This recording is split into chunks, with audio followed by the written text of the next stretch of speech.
ডিফুৰ টাৰলাংচুত মুখ্যমন্ত্ৰীয়ে মহিলা উদ্যমিতা আঁচনিৰ চেক বিতৰণ কৰিলে। ডিফুৰ টাৰলাংচুত উখল মাখল পৰিৱেশ, হাজাৰ হাজাৰ মহিলাই আঁচনিৰ চেক ল'বলৈ উপস্থিত হৈছে। আজি দিনৰ 1:40 পূব কাৰ্বি আংলং জিলাৰ ডিফুৰ টাৰলাংচুত উপস্থিত হয় মুখ্যমন্ত্ৰী ডক্টৰ হিমন্ত বিশ্ব শৰ্মা। মাননীয় মুখ্যমন্ত্ৰী ডক্টৰ হিমন্ত বিশ্ব শৰ্মাৰ দূৰদৰ্শী নেতৃত্বত মহিলাৰ ক্ষমতায়ন আৰু স্বাৱলম্বনৰ দিশত আজি বিজেপি চৰকাৰে এক গুৰুত্বপূৰ্ণ পদক্ষেপ গ্ৰহণ কৰিছে। মুখ্যমন্ত্ৰী মহিলা উদ্যমিতা অভিযানৰ অংশ হিচাপে ডিফু বিধানসভা সমষ্টিৰ অন্তৰ্গত টাৰলাংচু গ্ৰাউণ্ডত অনুষ্ঠিত এক বিশেষ কাৰ্যসূচীত যোগ্য মহিলা 25,000 মহিলা উদ্যোগীক 10,000কৈ টকাৰ ঋণ আগবঢ়োৱা হয়। এই পদক্ষেপটোৱে মহিলাক শক্তিশালী কৰিব, সমাজক শক্তিশালী কৰিব, বাণীটোক সঁচাকৈ প্ৰতিফলিত কৰিছে। গ্ৰাছৰুট স্তৰত মহিলাসকলক সমৰ্থন জনাই পৰিয়াল, সমাজ আৰু সমগ্ৰ সমাজখনক শক্তিশালী কৰা হৈছে। আজিৰ সভাত প্ৰায় 40,000 মহিলাক অংশগ্ৰহণ কৰা দেখা যায়। নিউজ ডেস্ক ৰিপৰ্ট, বতৰটোবা লাইভ। তুলিয়াম চাই ঠিকে কৰিছে ছাৰে আমাৰ কাৰ্বি আংলং, আগৰ কাৰ্বি আংলং, এতিয়া কাৰ্বি আংলং নাই, বহুত ডেভেলপ কৰিছে, বহুত ভাল কাম কৰি আছে। সেইকাৰণে ছাৰক ধন্যবাদ দিছোঁ। ছাৰ এনেই দাদা ঠিকে আছে, হিমন্ত বিশ্ব শৰ্মা, তুলিৰাম ৰহমান ঠিকে আছে। চবফালে যিবিলাক কাম মানে কৰিম বুলি কয় কামটো সফল কৰে, মানে কামটো কৰ বছৰ কামটো মানে নকৰোঁ বুলি নহয়, কামবিলাক ঠিকে কৰি আছে। আৰু আমি বিজেপি চৰকাৰ ভাল পাইছোঁ, আৰু মামাৰ মানে চব কাম সফলতা হয়, আৰু মামাই মানে যিটো কৰিম বুলি কয় কামটো ছাকচেছফুল কৰে। বহুত নিবনুৱা সংস্থাপন পাইছে মামাৰ কাৰণে, আৰু এতিয়া মানে মামাই ধন্যবাদ দিছোঁ। নেক্সট আৰু বিজেপি আহক। নমস্কাৰ, মই মমি বৰা। মোৰ ফালৰ পৰা মই কওঁ কাৰ্বি আংলং বাঢ়ি লয়, মোৰ ৰঙালী বিহুৰ শুভেচ্ছা যাচিলোঁ। লগতে আজি মামাৰ যি প্ৰগ্ৰাম, মহিলা উদ্যমিতা আঁচনিৰ কাৰণে 10,000 টকা পাম, তাৰে মই কিবা এটা কৰিম, তাকে চিন্তা কৰি আহিছোঁ। আৰু সংবিধানত যি লিখা আছে আমি তেনেকৈ কাম কৰিব লাগিব। এই বিষয়বিলাক লৈ পেলাই বহুজনে বহু কথা কৈ আছে, কিন্তু মই ভাবোঁ যে কাৰ্বি আংলঙত কোনোবা যোৱাটোতকৈও 244টোহে বেছি ইম্পৰ্টেণ্ট। সেইটো হৈ গ'লে মানুহৰ সমস্যাবিলাক নিজেই নোহোৱা হৈ যাব, কাকো খেদাৰ দৰকাৰ নহ'ব, তেতিয়া নিজে নিজে কামবোৰ হ'ব। গতিকে আমি স্থায়ী সমাধানত চকু দিব লাগে। এই বিষয়ে মই আজি ৰাতি ডিফুত আছোঁ, আলোচনা কৰিম। আমি সমস্যাবিলাকৰ স্থায়ী সমাধান কৰিব কৰিম চৰকাৰ।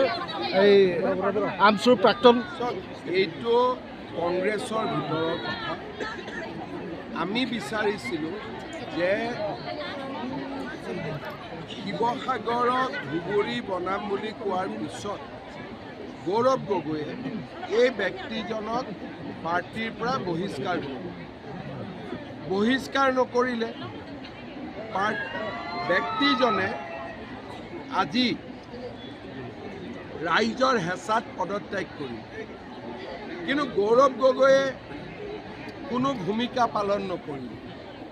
আমি তেওঁৰ পৰা কিয় ভূমিকা পালন কৰাটো বিচাৰিছিলোঁ, কাৰণ তেওঁ যোৰহাটৰ এজন MP, শিৱসাগৰ তেওঁৰ MP এৰিয়াৰ ভিতৰত পৰে।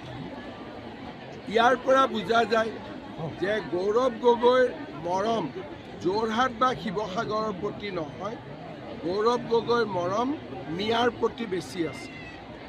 আমি গৌৰৱ গগৈৰ নিৰাপত্তাক বা গৌৰৱ গগৈ যে কোনো পদক্ষেপ নল'লে তাৰ বাবে আমি গৌৰৱ গগৈক গৰিহণা দিছোঁ।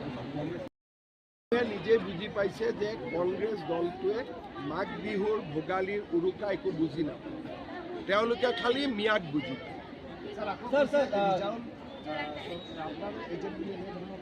চাওক, মোৰ এজেণ্ট যদি গৌৰৱ গগৈ কিয় লৈছিল, তাৰমানে গৌৰৱ গগৈ মোৰ এজেণ্ট হ'ব লাগিব, তেতিয়াৰ পৰা মোৰ হাতত কোনো উপায় নাই। কংগ্ৰেছততো মোৰ এজেণ্ট আছে, সেইটোতো পাক্কা কথা, কিন্তু গৌৰৱ গগৈ মোৰ এজেণ্ট বুলি মই নাজানিছিলোঁ, সেইটো লিষ্টত নাই নামটো।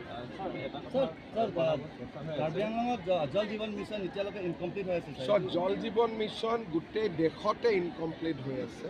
প্ৰধানমন্ত্ৰী ডাঙৰীয়াই কিছুমান দুৰ্নীতিৰ অভিযোগ পায় গোটেই দেশতে, অসমত নহয়।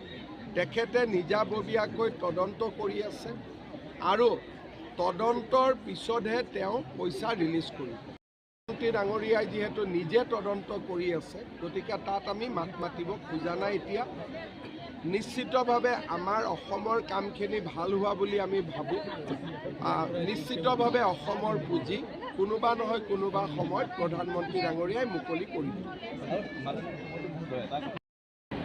জনগোষ্ঠী হিচাপত চেঞ্চাছ হ'ব। হয়, যেনেকৈ মই নাথ, এইবাৰ চেঞ্চাছত মই নাথ লিখিম। এইবাৰ চেঞ্চাছত মই নিজক চুতীয়া বুলি লিখিম, আহোম বুলি লিখিম। ২৭ চনৰ চেঞ্চাছৰ পিছত আমি গম পাম অসমত কোন জনগোষ্ঠীৰ কিমান মানুহ। কিন্তু ইমান ডাঙৰ এটা PSLC या कांग्रेस का कोई एजेंडा नहीं और ये लोग घृणा चाहते हैं, हम लोग प्रेम और मोहब्बत चाहते हैं। तो इसीलिए आपने देखा होगा अभी सारे गांव का मालूम ही है कितना हमको प्यार करते हैं। आप लोग तो खुद ही देखा, चुनाव का परिणाम तो उसी से आपको पता चल जाना चाहिए।